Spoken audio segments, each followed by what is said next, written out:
All right, thank you very much. So there's not too many people, but at least that means that the people who are here are interested, I hope. So just a quick show of hands. Who here dislikes software patents? So that's a 100% score. So who just completely loathes software patents and hates them with a passion? I guess that's also almost 100%. So a little bit of background information. I'm actually an engineer. I'm not a lawyer. I'm not a patent guy. I started out with doing all kinds of stuff that revolve around reducing risk. I did stuff with build farms to fix portability bugs. I dabbled in security. Since about 7 years, I've been doing a lot with copyright, enforcing copyright licenses. And to me, dealing with patents is another form to reduce risk, namely business risk, because there's a lot of patent aggression and patent issues that are in the world right now. And I think those should be addressed, because otherwise they could vastly hurt our community and our freedom to operate. So I work for Open Invention Network. The first slide about Open Invention Network, what we actually do. Open Invention Network is committed to ensuring freedom to operate around Linux and open source. We do this by various things. For example, we are trying to create a patent no-fly zone around Linux and open source, and making sure that Linux is a safe platform for innovation and deployment. We do that. We do a few things. We're involved in long-term patent reform, which is very interesting and challenging, but it's long-term. Mostly what we do is we do things that try to fix current issues. We do things with defense of publications. We have a patent pool that we try to create with companies pledging non-aggression. I will talk about that a little bit later. But our core goals are limiting the threat of patent aggression, and also, if possible, removing the threat. So just to make sure we're on the same line, I want to give a little bit of a definition about what a patent is. A patent is a time-limited monopoly in exchange for full disclosure. So if you have a patent description, then from that description you should be able to remake the invention that the inventor has described. So that's why when you see a mechanical invention, you see all these charts and diagrams and all that. And someone who is knowledgeable in the field should be able to recreate the invention based on the information in the patent. And it's an agreement that people say, you have a valuable idea, you're willing to open it up completely, so in exchange we will give you a monopoly for a limited number of years. I think it's 20 years, but there's a variety of years that can be granted. And so that's actually what a patent is. In exchange for full disclosure, you're allowed to become filthy rich of that patent. So the amount of patents are increasing. So this is just the US patents. It was made by one of my colleagues in the US, so it's only focuses on the US. But right now, so the overall patent grants, so not applications but grants, patents that are actually assigned, so last year was around 240,000. This includes design patents, mechanical, medicine, you name it. This is not just software patents, all patents in the US that have been granted. And also the amount of software patents. So the first bar actually says 1991, but that means pre-1991. So all of the software patents granted pre-1991 is the first bar, and then you can see the increase of what has been granted up until last year. And you can see that it's steadily growing, even growing very, very fast in the last 2 years. And with that, again, this is just the US, and with that the amount of software patent lawsuits is increasing as well. Again, the US, but it actually has gone off the chart, literally. So that comes with the territory. There are more patents, there are more software patents, so there are also more patent lawsuits. And this is a problem, at least for some companies. So Before I continue, some remarks about the patent system. Many people say, the patent system is fucked. I don't know if that breaks the code of conduct, but I'm just going to say it. Many people think it's screwed. And it's true, there are many software patents. If you just look at software patents, there are many software patents that are of bad quality. They suck, big time. But we have to face it, the patent system is not going away anytime soon, because the patent system is much, much bigger than just software patents. If you looked at the charts carefully, you would see that the amount of software patents being granted is about 25% of all the patents that are granted. So if you're going for patent system reform, that means that even though software patents is becoming a big chunk, it's still only a part. The vast majority is still some other patents. So if you're going for a patent system reform, you will have to battle companies that have vast amounts of money and many lawyers. It's not easy. So that means that right now, not playing the patent game, especially in the US, is not an option for many companies. And even outside the US, it's becoming less and less of an option. So I know of companies they're not even on the US market, and they're being sued by patent trolls from the US saying you violate our patent. They're not even doing business in the US. So this is becoming a much more of a global threat. As I said, patent system reform, that will take a long time. And even if we can get a patent system reform, we don't know if it will be what we want it to be. It could take decades, and we could be worse off than we are off right now.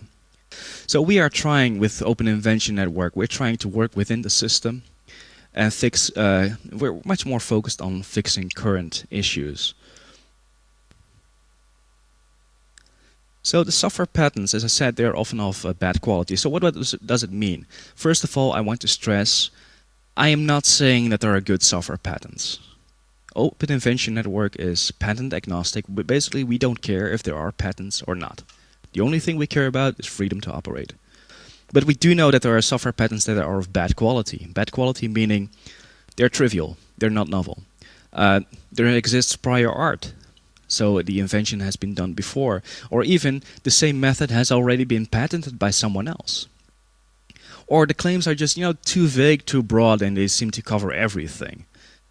And that makes it a big threat. Also, software patents are not limited to the US. Many people think, here in Europe we're safe. Well, forget it. Software patents are a reality in Europe. Then they always say, but what about pure software patents? It is true that pure software patents, they're not being enforced, but they are being assigned. They are being granted.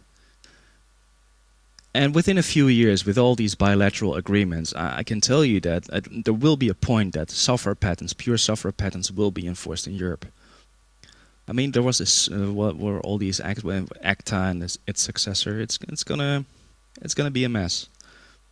Also, due to all kinds of bilateral agreements between countries, U.S. patents are valid in Japan, in Taiwan, and Australia. And also, say you are a company. And you say, I don't like software patents. Bank of America has a huge amount of cash and says, we want to have your solution implemented in the US. Are you going to turn them away? If they say, we were going to pay you, I don't know, 10 million US dollars, 20 million, 30 million, are you going to say, I don't really like the US patent system, so I don't want to take your dirty money? No, of course not. You're going to say, yeah, come bring it. At least that's what I would do.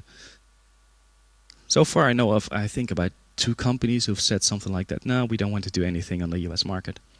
So, if you're a company, if you're a business guy, then you would definitely, you would not turn down an American company that just has vast amounts of cash, and then you will have to care about patents. It's a sad truth. I wish it wasn't like that, but it's like that. So, if we would want to limit or remove the patent threat, there are 3 points in time where we can interfere. The first point is before a patent claim is even submitted. So that means when it's submitted, the patent examiner looks and says, there's prior art. But for that, we need to have documented prior art. And it can be done as a defensive publication, and I will talk about that later on more. Also, during patent claim examination, Right now there are systems in place in Europe and also since September 16 in the US where people can submit prior art after reading a patent application and say, for this patent application there exists prior art and you can find it here. And you can submit it to the patent office and they might or might not take it into consideration to either bust the patent claim or narrow down its claims. Or you could do it as a post-issue. So the patent has been granted and you're trying to bust it. The earlier in time we can do it, the more effective it is, and definitely the more cheaper it is. It's like software engineering, the waterfall model. Downstream, it's very expensive to fix something in the system. Upstream, in the beginning, it's cheap. So, for example, defensive publications are very cheap, very easy to write, and they could prevent patents from being granted. Trying to bust a patent is very expensive. It could take many years and many lawsuits. So I want to talk a little bit about history, about some high-profile cases which have been fought in the last few years. So Microsoft versus TomTom, Microsoft versus Barnes & Nobles, Microsoft versus Motorola. I don't want to single out Microsoft, but these cases have been very, very visible. There are other companies who have also been aggressive, but these ones got the most attention. So, for example, Microsoft versus Barnes & Nobles. Barnes & Noble is a bookshop. They sell books and coffee. Well, actually, they co-locate with Starbucks, but they sell books and coffee. They're not a technology company, but they had the very successful Nuke tablet. And Microsoft came up to them and said, you're violating a few of our patents. So what could Barnes & Noble do? Nothing. They're not a technology company. The only thing they could do is we're no longer going to sell Microsoft Press books. Well, no, that's going to hurt them big time. Not.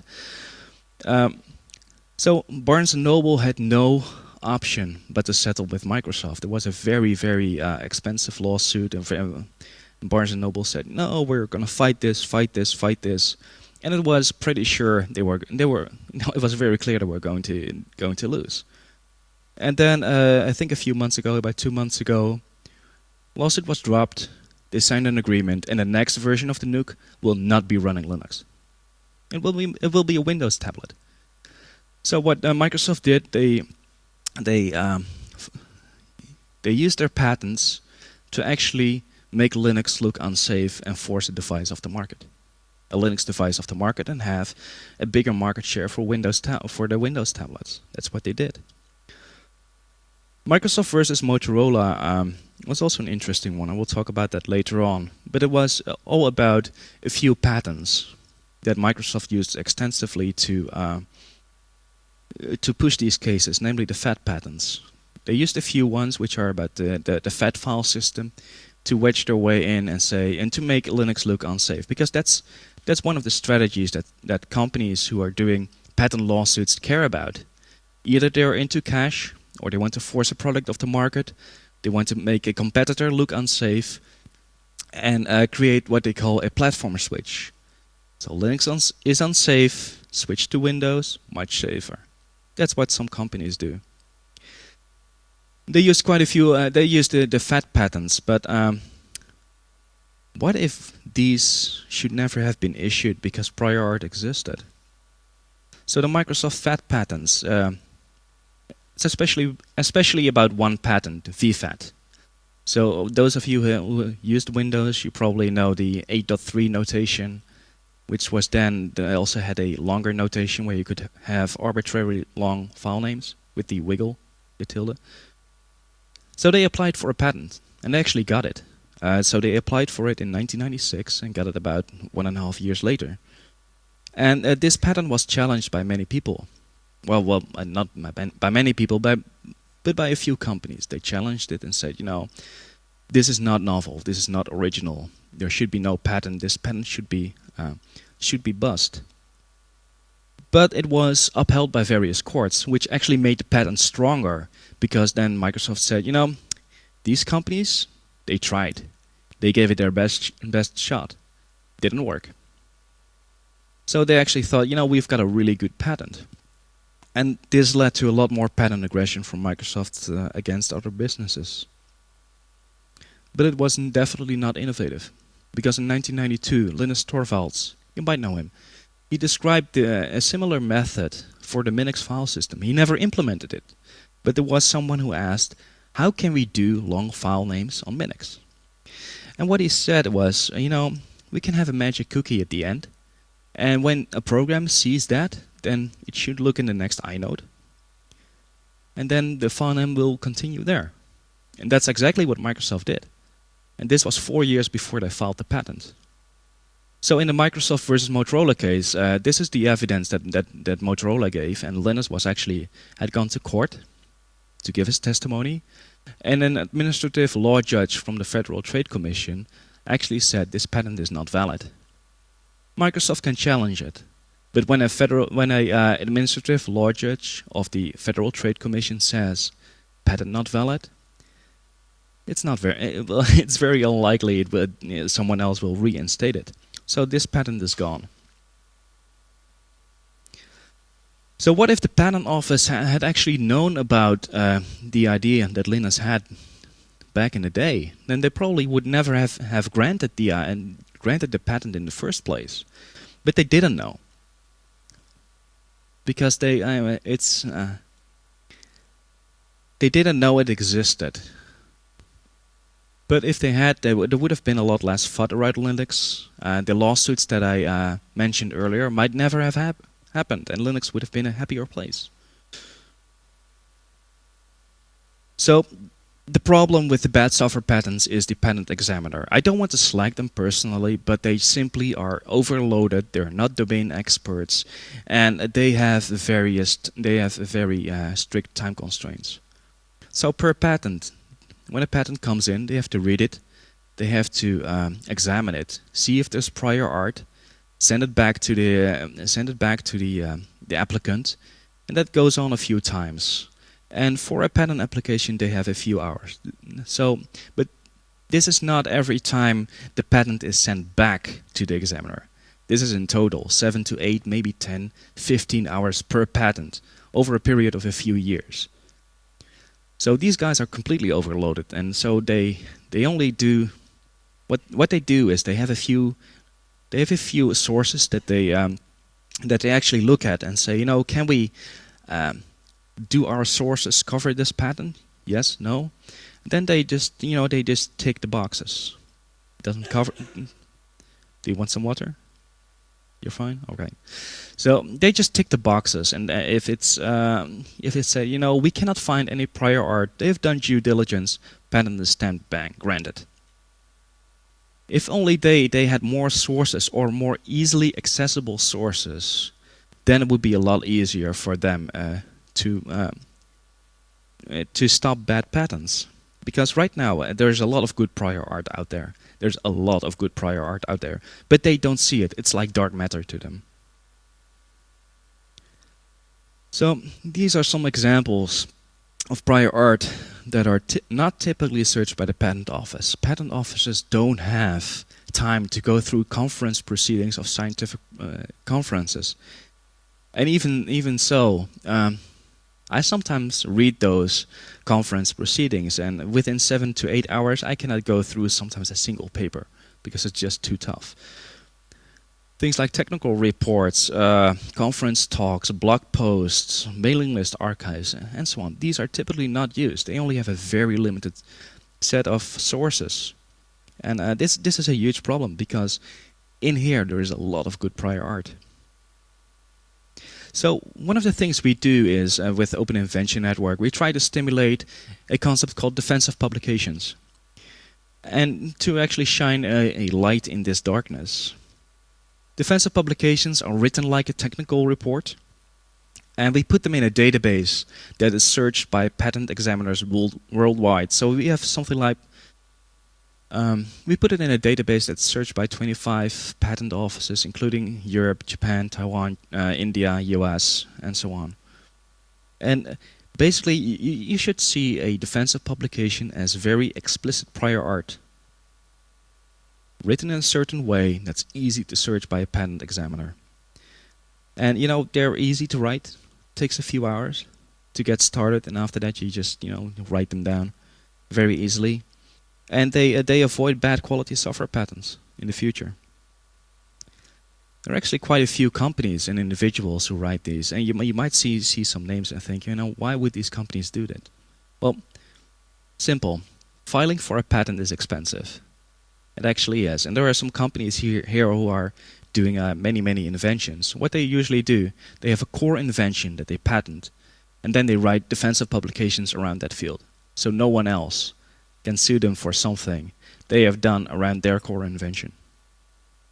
IBM does this a lot. I mean, they publish a lot of defensive publications. Cisco publishes a lot of defensive publications. Even Microsoft does it. And quite a few others on the list. It's not extensive, but there are quite a few companies who do this. And as I said, it's very simple. Basically, what you need to do, you need to have a title, 1 or 2 pages of text, a figure describing interactions between the components, and that's it. If you can describe your idea in a mailing list or in a pub to someone else or a blog post, then you've got basically a defensive publication. That's all it takes.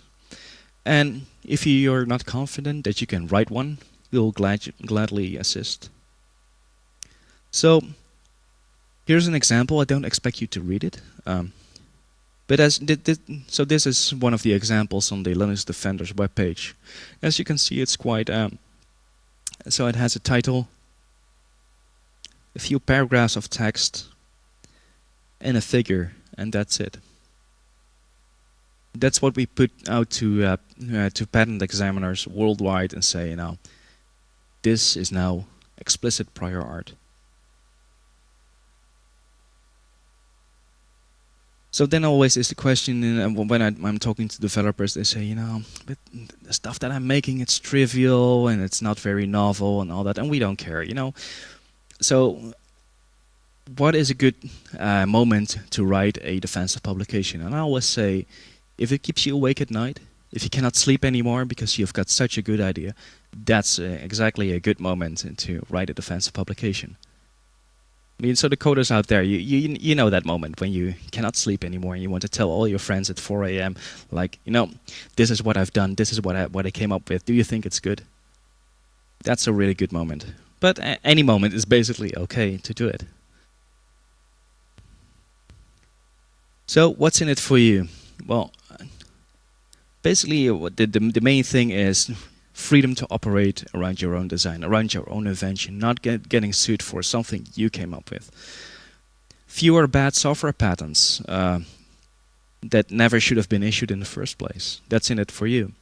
Also a publication number. Each defensive publication will be assigned a number, and you can put it on your CV. And for some people that's actually important. I like it. Because then you can show, I took care of this. I know about this stuff. And I actually had the balls to do this and protect my invention. And also, we've got these special nerd merit badges that you can, if you write a few defensive publications, you will get one of these as well. And filing is at no cost. So at least for you, the website we file on, ip.com, it charges something, but we pick up the bill.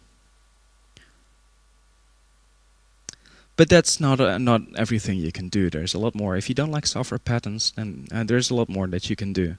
For example, help bust patents, or at least get claims narrowed, or join OAN's community.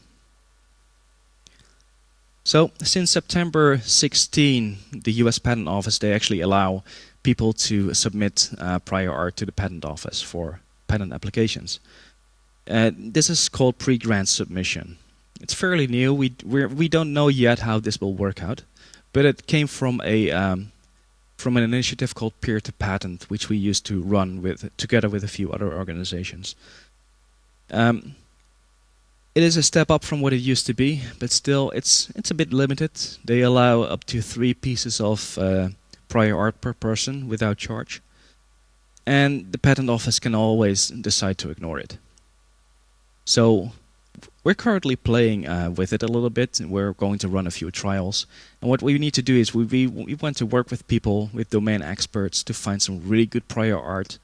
So we submit it to the Patent Office, and because we want to have really good prior art, they just simply cannot ignore it. As said, we don't know yet how this will work out. We will start learning in the next few months. But if you like to bust patents, then please come up to me and say, yeah, I like to work on this. And also you can join Open Invention Network's community. So what we have a cross-licensing program between companies and projects. The only thing we do, we ask companies and projects to pledge non-aggression for patents on just a limited set of Linux packages, about 1,800 packages. We ask people, do not sue for patents on these packages. And in return, they get the same promise back from about 500 companies and projects, including some very big ones like Facebook, Twitter, Cisco, HP, Google, Canonical, and a whole bunch of others, and also some projects like Kitty and GNOME. Apart from that, they get an unlimited patent license to Open Invention Network's own patents, because yes, we do have patents. And all this is at no cost. So if you have a company, you say, I actually want to protect myself a bit better against patent threats, just come up to me and we'll make it work. And that's it. So I would like to open up the floor for questions.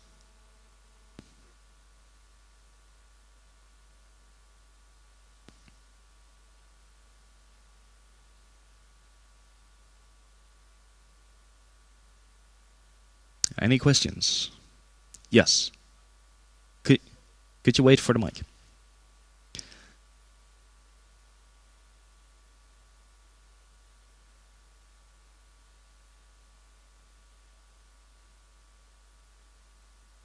How many engineers does it take to turn on the mic? Sorry. Do you do any background checks on the submissions? Because normally when you submit a patent and there is already a patent granted before that for the same thing, the patent office refuses that. So are you doing some checks as well? Do you mean for defensive publications? Yep. No, we don't, because it's the only thing that can happen if there is a defensive publication. A defensive publication is not a patent. It's just a document describing prior art.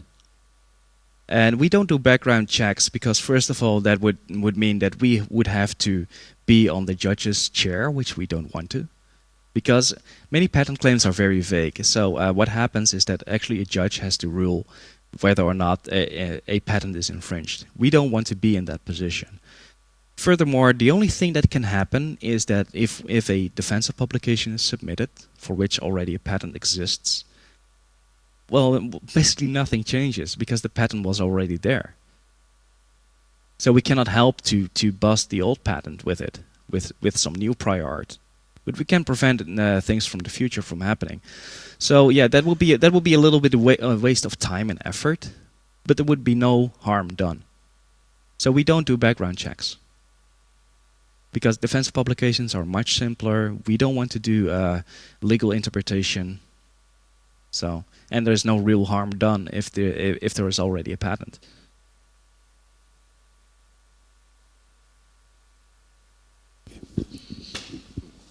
Unless somebody relies on the fact that it's been published as a defensive publication, and then, boom, a year later, you are violating our patent. Sorry. I don't. So if there's already a patent and we publish a defensive publication, and then a year later, what? Yes, there is a patent. Thousands of patents. So somebody publishes a defensive publication because he didn't find one patent that he's actually describing that's all being granted. Somebody thinks, oh, that's a cool idea. It's been published as a defensive publication. I can use that. And then a year later, a bill comes from the patent lawyer stating you're violating this patent. And I don't care whether it has been published or not. We have had the patent earlier. Right. So two things. First of all, that already is stuff like that has already happened with things like people tracking version control systems and actually filing patents. That has happened in the past. So yeah, it's a risk. But what we do, we actually file the defensive publications in a database called ip.com, which is a digital notary. And this database is actually actively being searched by the U.S. Patent Office, so we can always appeal. But yeah, there is a risk that someone would track these defensive publications and it just changes a little bit. But that's also the case with patents. It's the case with anything you publish, with anything you can do. So. And also, if you are afraid of writing a defensive publication and afraid that you will be sued by someone else because you infringe on their patent, you can always submit anonymously. So we do have anonymous submissions if you want to. But yeah, the problem you describe is real, but it's not inherent to defensive publications. You have it with everything. I mean, blog posts, microblogging, I don't know, stuff you say on IRC. So I think that defensive publications they have a real value proposition. It's a good method to prevent bad quality software patents in the future. Yes. So what do you recommend if the holder of a patent grants you permission to use the same technology to re-implement it? I'm not a lawyer, so if someone has given you a patent grant and then also has granted you the right to distribute it, so I'm basically giving everyone a patent grant. Is that what you mean? No, I know a software, and the technology, I don't know which part of it is patented, and it is Windows-based. But we actually wanted Linux-based, or also a Linux version of it, but they will not develop it, but they will grant us permission to implement it for Linux. And also redistribute it under, say, the GPL? We wanted, yes. But I actually didn't speak lots. Where are you based? Pardon? Where are you based? Austria. We should hook you up with a lawyer, I think. Pardon? We should hook you up with a lawyer. Just come to me afterwards and we'll make connections with a lawyer. It's much easier. I'm not a lawyer, so I cannot answer that question right now. I'm sorry. Okay. But I'll hook you up. Thank you. Any more questions? No more questions? Then I'd like to thank you all for attending my talk.